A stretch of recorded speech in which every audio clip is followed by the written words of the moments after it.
Welcome to IRG's Health Talk. I'm Tom Hutler along with Shannon O'Kelly, physical therapist and president of IRG Physical and Hand Therapy, and our guest, Dr. Chris Maeda, sports medicine physician from Pacific Medical Center. Dr. Maeda, thanks for joining us. Hey, we're going to talk about cycling and some injuries and prevention and things like that. But before we start talking about that particular subject, you're a physician with an interest in sports medicine. Tell us about your practice, your background, and your interest in cycling, maybe. Well, thank you for having me. And yes, I'm a sports medicine physician, so trained in sports medicine. I'm a medical doctor that will go and work with people to try and keep them in sport or just in activities in general. And I like to stay active myself, and therefore it was a perfect specialty for me to go into to try and help other people who want to stay active to be active.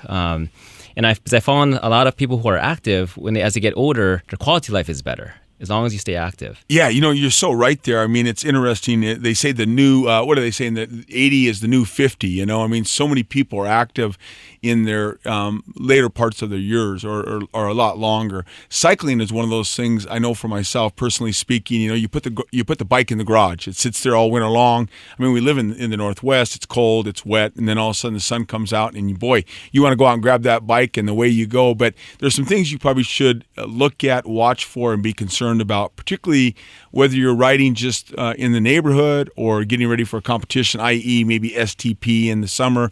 Tell us about some things you should watch for. So I think those are really great points, and at least fortunately in the Northwest, it is a cycling-friendly city, and so there are a lot of cyclists around. And so the best thing to do, sort of like your cars that we have to tune up and service, well, your bikes should be serviced probably regularly as well, just to make sure that they don't fall apart or the tires are properly inflated.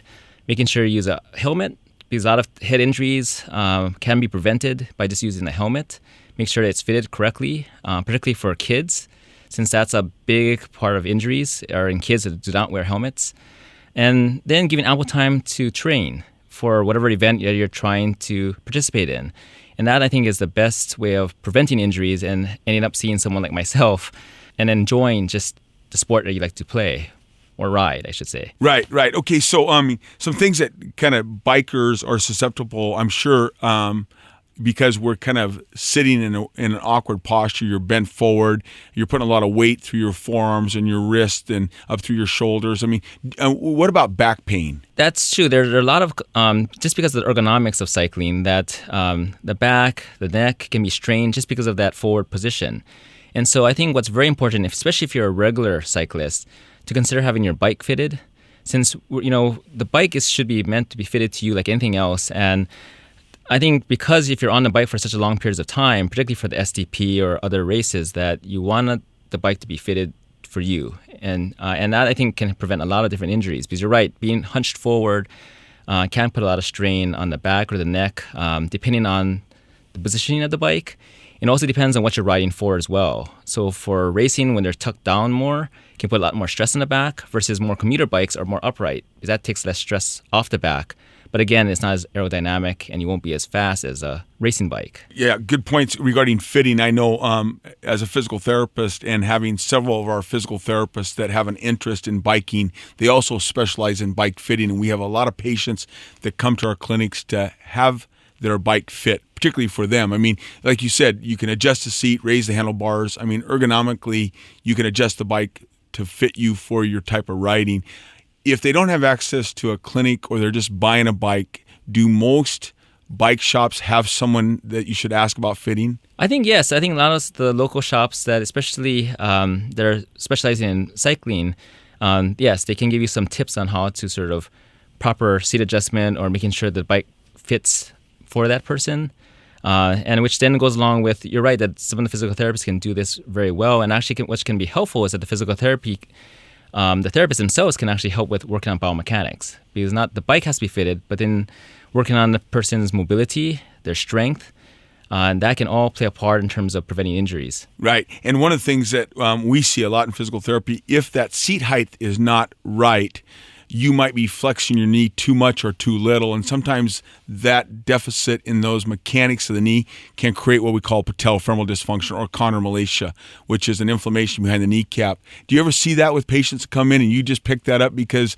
they're the type of person that just jumped on the bike and started going? Yes, that's a very common problem. The other name actually is for runner's knees, but it actually can occur, yes, in cycling, and it does come down to different your biomechanics, strength, but also on, yes, the bike fit, depending on how high your seat is, how forward your seat is, can all play a part in terms of a lot of the musculoskeletal injuries, including for knees. You're a very active guy, and you mentioned earlier on that you enjoy biking and cycling yourself. I mean, what personally do you find that helps you when you go out and start training? I mean, because you probably do events and long rides and mountain biking and things like that. Yes, and I think in terms of cycling is an excellent sport. It's not impactive. It helps you, especially if you like speed. Cycling is really, it can be challenging. And easier on the body per se, on your joints for that matter. But I would say that what keeps it, at least for performance-wise, or to help you out, is that you have to be sure to cross-train. Since if your cycling only works the same muscles over and over, and like anything else, muscles become out of balance. And therefore, you want to make sure that even though you're an avid cyclist, you still have to do other activities or exercises to keep your other muscles balanced. That will prevent other injuries from occurring. Do you use one of those indoor trainers? A lot of cyclists, because of the weather we have in the Northwest, it's rainy and it's cold and stuff, and a lot of people have those trainers inside. Do you happen to use one of those? No, I haven't actually. More, usually use a stationary bike or a spinning kind of bike, but unfortunately, no, I haven't got into using the trainer very much. But I think that's an excellent way of keeping or staying used to your bike and your equipment and getting familiar with them, especially for long rides. Yeah, I like the fact that you mentioned cross-training, because not just in cycling, but almost all sports, we see so many people that kind of get one-dimensional in their sport. And when you get one-dimensional and do that over and over, you can kind of develop that chronic overuse syndrome or tendonitis inflammation. And as you know, as a physician, you have to catch that stuff early, because if it lingers and gets to that chronic state, it's difficult to treat, isn't it? It is, and you're right. The best thing is to prevent it, because once it starts, it can be very difficult to stop. And any athlete is very difficult to tell them, hey, you have to take off maybe a couple weeks, since no athlete likes to stop. They want to keep on going and stay active. And so I would agree with you that cross-training is the key for pretty much any sport. But cycling, definitely, it is a good idea to sort of cross-train, because that's the best way of preventing injuries. Yeah, and so if I was a person that, and this is kind of just in your opinion as a active cyclist yourself, if I wanted to start cycling and maybe, I was going to try to do a ride like the STP and I wanted to start training, I mean, do you have any suggestions? One, I guess I don't have to go out and get a $5,000 bike, and training-wise, I probably should start, maybe 12 weeks or 4 months before an event. How do you get started? One is to make sure that you get a good bike. So going to a bike shop and getting a bike that's actually, in terms of good bike, mean a bike that actually fits you. That's not too big, it's not too small. Because a lot of times, maybe your brother or your sister will say, hey, you can have my old bike.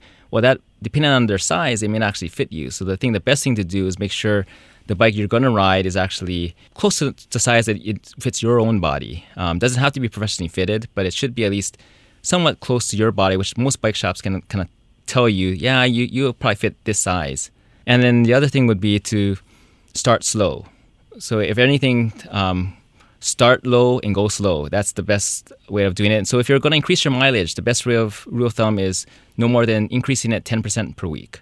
That's the best way of, it's very conservative, but if you're a beginner, you want to be very conservative. Increase your distance and speed, intensity very slowly, and that prevents overuse injuries as well. Yeah, so many people have so much excitement, we're all there. We've all done it before. I'm going to ride the STP, and all of a sudden you go out of the chute and you go out hard and you get one of those overuse injuries, whether it's patellofemoral or IT band or maybe a strained low back. And a lot of us will get discouraged and shut down and not really complete our goal.